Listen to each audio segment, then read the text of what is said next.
Radio Transmundial presenta Los Grandes Temas. Un tiempo donde el pastor Salvador de Lutri nos lleva a pensar en la problemática más profunda del ser humano. Los Grandes Temas. Vamos a abrir la Biblia en 1 Timoteo capítulo 3, primera epístola de Timoteo capítulo 3.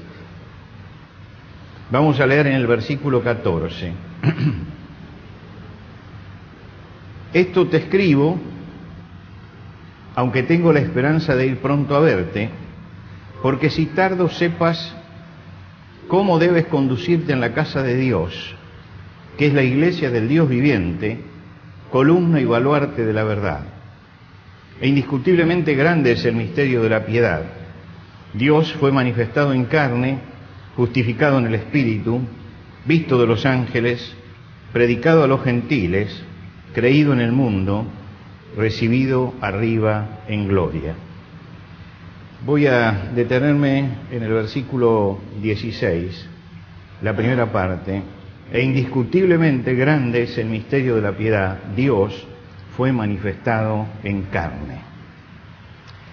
Acá Pablo está instruyendo a su discípulo Timoteo.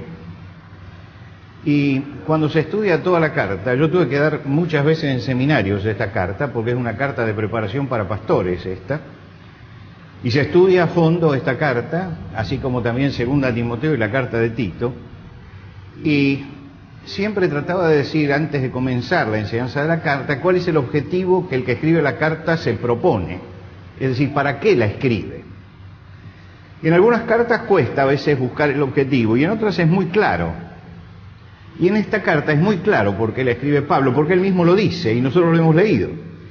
Dice, esto te escribo, aunque tengo la esperanza de ir pronto a verte, para que si tardo sepas cómo debes conducirte en la casa de Dios, que es la iglesia del Dios viviente, columna y baluarte de la verdad. Es decir, está escribiéndole a alguien que tiene un servicio, está haciendo un servicio pastoral, y el pastor viejo, por así decirlo, el apóstol, le está informando y lo está formando acerca de esto, y le dice, bueno, esto te lo digo para que sepas cómo tienes que conducirte en la iglesia.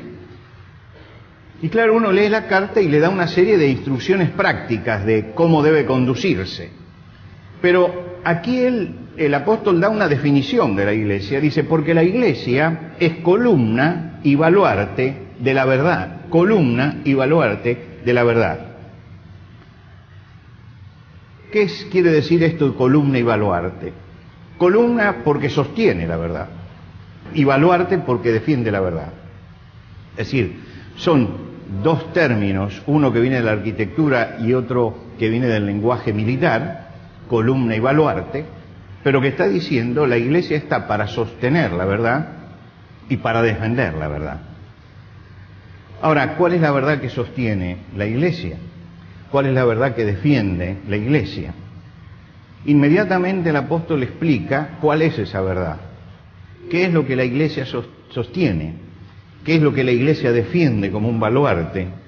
Y lo hace transcribiendo la estrofa de lo que sería un himno primitivo, de los más antiguos de los poemas cristianos, que está incluso puesto, señalado, con sus versos bien delimitados en nuestra Biblia. Y comienza diciendo, no el himno, sino la explicación de Pablo, lo que sostiene la iglesia es el indiscutiblemente grande misterio de la piedad. Es decir, que la iglesia sostiene un misterio y predica un misterio. Y el misterio se sintetiza en esto: Dios fue manifestado en carne. Entonces él está diciendo que la iglesia es columna porque sostiene, y es baluarte porque defiende un principio, que es el principio de que Dios fue manifestado en carne. Pero es interesante que él usa esta palabra misterio. La usa también en la primera carta a los Corintios. Él dice, así que pues téngannos los hombres por servidores de Cristo y administradores de los misterios de Dios. Y fíjense que si unimos estas dos estas dos frases, tenemos que decir que la Iglesia sostiene, defiende y administra. Sostiene, defiende. Cuando decimos sostiene es porque lo cree. Defiende es porque está siendo atacado en alguna forma, y administra porque lo predica. Las tres cosas están sintetizadas en estas palabras, en que sostiene, defiende y el misterio de Dios. Ahora, habría que definir qué entendemos por un misterio. En el siglo XIX y bien marcado en la historia, nace lo que nosotros hoy conocemos como novelas de misterio. Edgar Allan Poe escribe la primera novela de misterio, El crimen de la calle Morgue, es su primera novela de misterio. ¿Y qué es? ¿Por qué crea todo un género que después se va a desarrollar y se va a multiplicar? Y porque es un crimen horroroso que nadie sabe cómo se cometió. Es tremendo el crimen, por la sangre que hay, por la ferocidad de todo esto, y el detective va reuniendo los indicios hasta que con todos los indicios llega a una conclusión final. Es decir, descubre qué es lo que había pasado. Bueno, esto desató toda una corriente de novelas de misterio, hasta colecciones. Yo tengo por ahí una colección de libros del Club del Misterio. El misterio. ¿Y qué es esto? Bueno, es lo que nosotros llamaríamos novelas de detectives, Conan Doyle con Sherlock Holmes, ¿no? Esos grandes detectives, o Agatha Christie con Hércules Poirot, ¿no? Es decir, todos estos personajes que tienen misterios y van tratando de descubrirlos. ¿Qué era un misterio para la época? Era una cosa aparentemente incomprensible,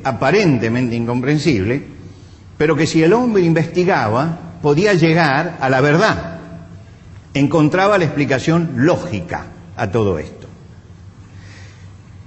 Por eso realmente son novelas de misterio, pero no había misterio, porque el misterio era la ignorancia de la gente. Cuando la gente empezaba a razonar, llegaba a una conclusión, y cuando usted saca una conclusión, ya no hay un misterio, Vamos a suponer que nosotros, que tenemos una mentalidad racionalista, vamos a una librería y le pedimos a un librero que nos venda una novela de misterio, y nos vende una novela de misterio.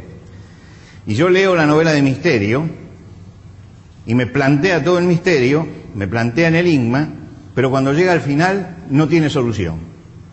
¿Qué pasa? Que yo me siento frustrado, porque nuestra mentalidad racionalista cree que todos los misterios tienen que tener una explicación, que todo tiene que tener una solución.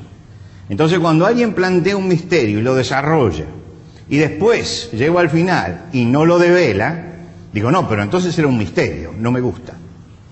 A mí me gusta leer algo donde hay un misterio, pero que ese misterio finalmente se descubra que no es tal misterio, que hay una racionalidad detrás.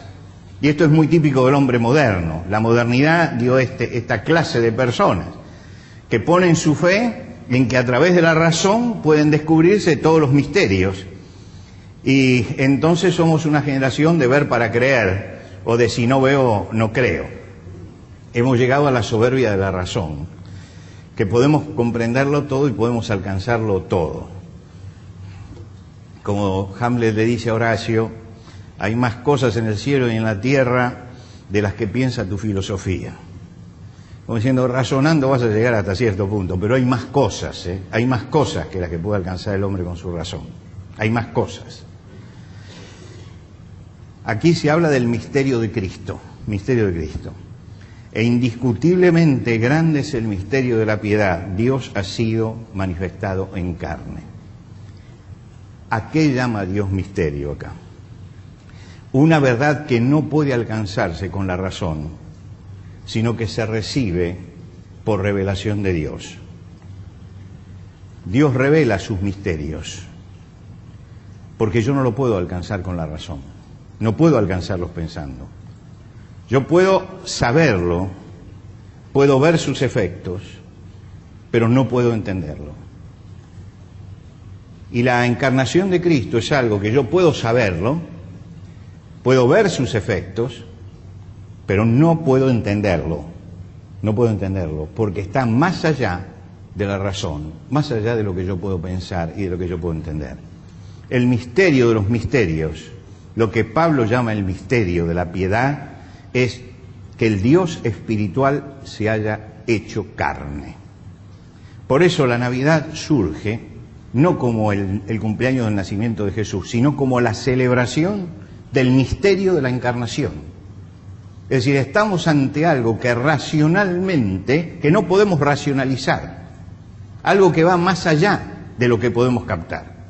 Hay cosas que podemos captarlas con la mente, pero hay cosas que no podemos captarlas con la mente, y es un desafío a la soberbia del hombre, y es un desafío a la fe. Si yo pudiera explicar este misterio racionalmente, todos tendríamos que creer. Todos tendríamos que creer. La fe sería como las tablas de multiplicar, nadie la pondría en tela de juicio. Pero hay que defenderla justamente porque el misterio va más allá de la razón, y hay cosas que van más allá de la razón y que necesita la fe para creerlo. Ahora, yo puedo ver los efectos, claro que puedo ver los efectos.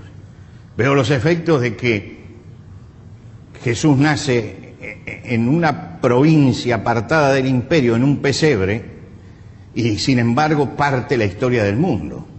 Y parte la historia del mundo simplemente con un ministerio de 3 años y muriendo en una cruz por los romanos, pero se levanta un movimiento tremendo que en vez de ser vencido por la acción de los romanos, es potenciado por eso.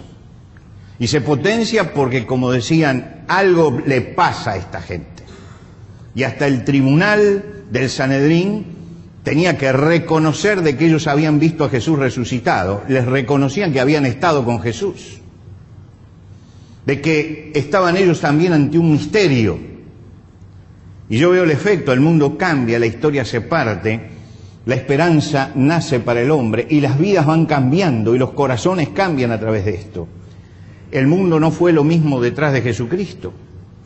Aún quienes no creían en el misterio, como Jorge Luis Borges, por ejemplo, que no creían en el misterio, tiene que decir que no hubo, él dice en un reportaje que le hizo Ferrari por radio, y que después fueron publicados, él dice, no hay hombre más grande en la historia que Jesucristo. No hay hombre más grande, mira, él no creía en la deidad de Cristo, pero dice, no hay hombre más grande que Jesucristo. Lo que él hizo, y Borges era un maestro en literatura, ¿no? Él dice, lo que él hizo en el campo literario no lo ha podido hacer nadie. Dice, ha grabado frases en la gente que persisten a través de 2000 años.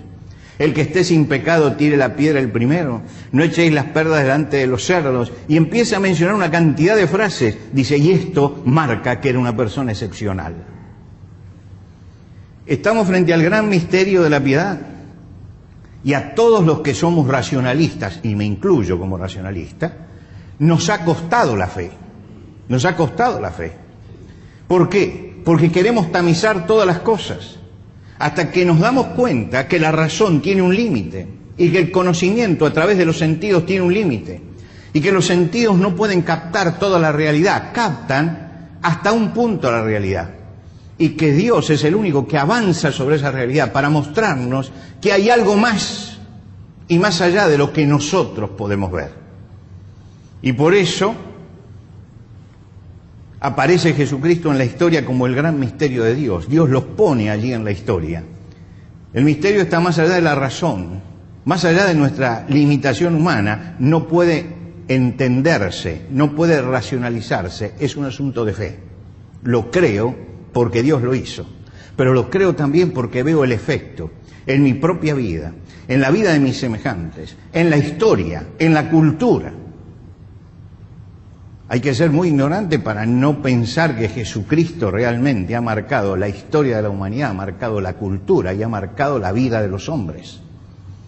Y entonces cuando este personaje resulta inexplicable para la razón, es cuando yo empiezo a entender que hay algo que hay que creer, que Dios estaba en Cristo reconciliando con Él al mundo. Lo creo porque Dios lo hizo.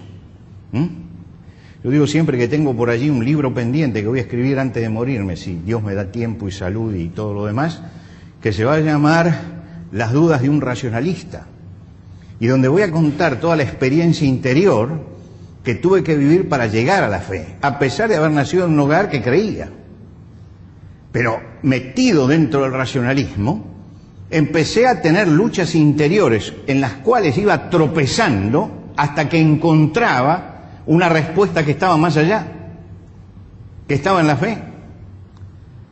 Y por eso sigo considerándome un racionalista, extremadamente racionalista. A mí no me venden milagritos hoy, no me los ha vendido nadie. Pero yo creo en el gran milagro de Dios, en el gran milagro de Dios. Y este gran milagro de Dios es el misterio de la piedad. Dios ha sido manifestado en carne. Pero esto de meter el razonamiento contra la encarnación no es un asunto nuevo. La primera persona racionalista que cuestionó la encarnación, ¿quién fue? Fue la Virgen María. Cuando llegó el ángel y le dijo cuál iba a ser la misión que ella tenía, lo primero que hace es cuestionar y decir, ¿cómo será esto? Porque no conozco varón. Si usted piensa esta frase, es la frase racionalista. Racionalmente esto no puede ser. Es decir, está razonando, está poniendo la primera objeción. Y entonces el ángel tiene que explicarle, el Espíritu Santo te asombra, y ahí tenía que entrar la fe. Tenía que entrar la fe. Quiere decir que ya desde el principio se cuestionaba el misterio de la encarnación. Y otro tanto pasa con José, que viendo el embarazo de María se quiere ir, porque él en su racionalismo está pensando que esto ha venido por medios naturales y no sobrenaturales. Y tiene Dios que intervenir para despertar en él la fe. Lo que quiere decir que todo aquel al que le ha costado llegar a la fe tiene que pensar que no es el caso de él, es el caso de todo aquel en quien la fe va a arraigar profundamente, porque va a llegar a Cristo después de una lucha interior profunda con la razón. Y lo que desata a María justamente es esa lucha interna con la razón. Yo esto no lo entiendo. ¿Cómo puede hacerse esto? Esto no es racional. Y Dios le tiene que decir, sí, no es racional, porque Dios trabaja no contra la razón, sino más allá de la razón. Se puede permitir cosas que van más allá de la razón. Y por eso al racionalismo de María y al racionalismo de José, Dios le da contestaciones de fe. Y ellos pudieron ver el efecto y aceptarlo para fe, pero no pudieron entenderlo, ni ellos pudieron entenderlo. ¿Por qué? Porque no se puede entender. Y entonces, ¿qué hacemos frente al misterio? Porque estamos frente al misterio de la Navidad. Yo no voy a entrar a lo que dice Martínez Descalzo. Como no lo entendemos, le metemos mucho azúcar. Nos empachamos en esta fiesta porque no lo entendemos. No vamos a ir por ese camino. Vamos a decir, estoy mirando el gran misterio de la fe. El gran misterio de la fe. El gran misterio de que Dios se ha hecho hombre. Y Pablo dice, el gran misterio de la piedad es Dios manifestado en carne. Es el centro, la columna, lo que sostiene la Iglesia, el baluarte, lo que defiende la Iglesia y lo que administra la Iglesia. El misterio de la presencia de Dios entre nosotros, de la presencia de Dios en la historia. Hay gente a la que no le cuesta entrar en el misterio, porque no ha desarrollado su racionalismo. Y en el principio pasa así. Hay unos pastores allí en Belén, del cual leímos esta mañana, y reciben la visita celestial, que le dicen, pasen porque ha nacido el Salvador, está en un pesebre, envuelto en pañales, en un pesebre. Ellos saben acerca del Mesías que iba a venir, tenía toda la mística que le habían puesto los líderes religiosos de que el Mesías iba a ser el gran líder libertador político y social. Y los ángeles vienen y dicen, ya nació el Mesías, ya nació. Pero lo van a tener que encontrar en un pesebre, envuelto en pañales. Y acá hay una contradicción tremenda con todo lo que se enseñaba acerca del Mesías y lo que está diciendo el ángel. Pero los pastores dijeron, no lo pensemos más esto, vayamos a Belén, vayamos y veamos, experimentemos. Es decir, lleguemos y veamos y que la fe impacte nuestra vida. Y llegaron a aquel lugar. Pasemos pues por Belén y veamos lo que ha sucedido y cómo el Señor se ha manifestado. Es un corazón abierto totalmente. Y fueron a mirar, no a investigar, ¿se da cuenta? No dicen, ellos fueron a mirar, no a razonar, ellos fueron a maravillarse de lo que Dios había hecho. Y el resultado final es que, y volvieron los pastores glorificando y alabando a Dios por todas las cosas que habían visto y que habían oído. Es decir, el misterio los había alcanzado. Los primeros cristianos, que eran mucho menos racionalistas que nosotros, porque lógicamente la sociedad no había pasado por el siglo XVI, XVII y XVII, ¿no?, que fueron los siglos del racionalismo, los cristianos antiguos leían los primeros capítulos del Evangelio de Lucas y le habían puesto un título, lo llamaban los misterios gozosos, los misterios gozosos. Todo el nacimiento de Jesús está rodeado de manifestaciones de gozo. Y es el misterio gozoso, el misterio de Jesús. Y ellos se abrían a estos misterios gozosos para disfrutarlos. Porque ellos entendían que el gozo era el signo que Dios había puesto sobre este misterio. Hermanos, hay un misterio. La Iglesia sostiene un misterio. Es la columna y el baluarte y la administradora de un misterio de Dios. Y este misterio está allí en la primera frase del himno que transcribe Pablo. Dios fue manifestado en carne. Dios fue manifestado en carne. Dios fue manifestado en carne. Yo leo el Antiguo Testamento y me dice el Antiguo Testamento que la ordenanza de Dios era no te harás imagen ni ninguna semejanza, porque nada es comparable a Dios. Nada es comparable a Dios. Porque marca a Dios que es espíritu. Espíritu. Y el espíritu no tiene forma. El espíritu no tiene cuerpo. El Dios eterno se manifestó en toda su grandeza en el Antiguo Testamento.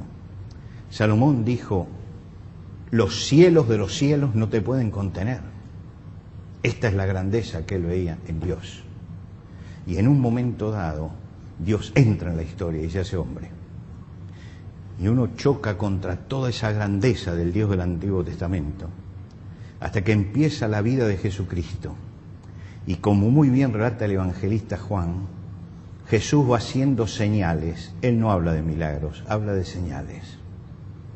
Y esas señales de Jesús, eso que nosotros llamamos los milagros de Jesús, que él la llama las señales de Jesús, eran las marcas que iban mostrando a sus seguidores que allí estaba Dios presente. Y los milagros de Jesús van a ser progresivos, van a ser cada vez mayores, hasta que llega la culminación de los dos milagros increíbles para la gente de su época. Levantar a Lázaro 4 días después de haber estado muerto, 4 días después, cuando la gente decía hiede ya, levantarlo, y tomar a un ciego de nacimiento y darle la vista por primera vez, un ciego de nacimiento. No tenía que recuperar nada, había nacido ciego. Y estos son los milagros ya del final, de la manifestación última de que Dios está entre nosotros. Y hoy Dios sigue haciendo el milagro en el interior de nuestra vida. Dios sigue haciendo el milagro en el corazón de los hombres. Dios puede transformar nuestro corazón y nuestra vida porque hace un milagro permanente. Y cuando nos acercamos a Él, Dios obra en nuestro corazón y obra en nuestra mente y obra en nosotros. Y vivimos el milagro del nuevo nacimiento en Cristo. El milagro del nuevo nacimiento es el milagro más activo y maravilloso que podemos comprobar en este tiempo. Que alguien puede acercarse con todas sus cargas, con todos sus pecados, con toda su culpa, con todos sus traumas, con toda su angustia, y puede encontrar en Cristo una nueva vida y puede encontrar en Cristo descanso. Y esa es la prueba de que Dios está cerca, de que Dios sigue estando con nosotros. Emmanuel, Dios con nosotros, es el gran misterio. No trato de interpretarlo ni de racionalizarlo, lo creo. Y lo creo porque va más allá de la razón. Y lo creemos porque renunciamos a la soberbia del racionalista para decir la razón es muy importante, es muy importante. La razón nos ha permitido la ciencia, el desarrollo de la ciencia. La razón nos ha permitido llegar como civilización hasta donde estamos. Pero no es todo. Siempre nos falta algo. Y ese algo que nos falta únicamente lo tomamos cuando damos un salto de fe y cuando nos acercamos a Jesucristo. Y a Jesucristo uno se acerca por el camino de la fe, de creer en Él. ¿Y qué es lo que creo? Creo esto, que es el gran misterio de la piedad y es la base de la fe, que Dios fue manifestado en carne. Y esto vamos a celebrar en la Navidad. No vamos a celebrar a Papá Noel, ni al pan dulce, ni a todo lo demás. Vamos a celebrar esto. Dios fue manifestado en carne. Es el gran misterio de la piedad. Es el misterio gozoso, el misterio que trae alegría al corazón de los hombres. Que esta Navidad realmente podamos celebrar el misterio gozoso en la alegría y en la paz de la familia, del hogar, en la tranquilidad de la adoración a Dios, que lo vivamos realmente como un misterio gozoso. Señor, queremos darte las gracias por el Señor Jesucristo, el eterno Salvador, a quien hemos recordado hoy en su muerte y en su resurrección, y hemos recordado en el misterio de la encarnación, el misterio que trae gozo a nuestra vida, el misterio que no podemos alcanzar con la razón. Y Señor, cuando nos acercamos a estas fiestas y esta recordación, no queremos eludir el hecho de que estamos frente a algo que nos supera, algo que doblega la soberbia de nuestro pensamiento. Estamos inclinándonos ante el Dios que fue manifestado en carne. Estamos viviendo por la fe. Y Señor, queremos agradecerte por esta obra que se realizó allí en Belén, cuando el Señor Jesucristo, el Hijo de Dios, Dios hecho hombre, vino para habitar entre los hombres, para mostrar la gloria de Dios. Como dice Juan, vimos su gloria. Y para mostrar la gloria de la esperanza de la resurrección. Y por eso, Padre, queremos que este misterio que estamos recordando esta mañana sea para todos nosotros un motivo de gozo, de alegría, de paz, de reflexión, de esperanza, porque nuestra esperanza está puesta en el Señor Jesucristo. Te damos gracias, Señor, por este misterio gozoso que tenemos delante. Te damos gracias por el Señor Jesucristo, nuestro único Salvador. Y a Él le rendimos, Señor, el homenaje de nuestra adoración. Lo hacemos por el camino nuevo y vivo que Él nos abrió hasta tu presencia. En el nombre de Cristo Jesús. Amén. Amén.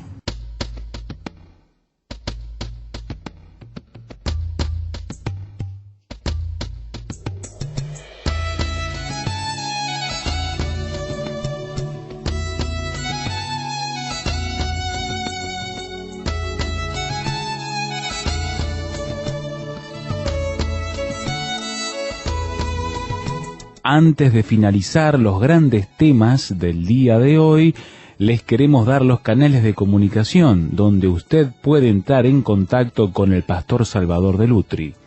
Por carta, hágalo a Los Grandes Temas, casilla de correo 5051, Montevideo, Uruguay.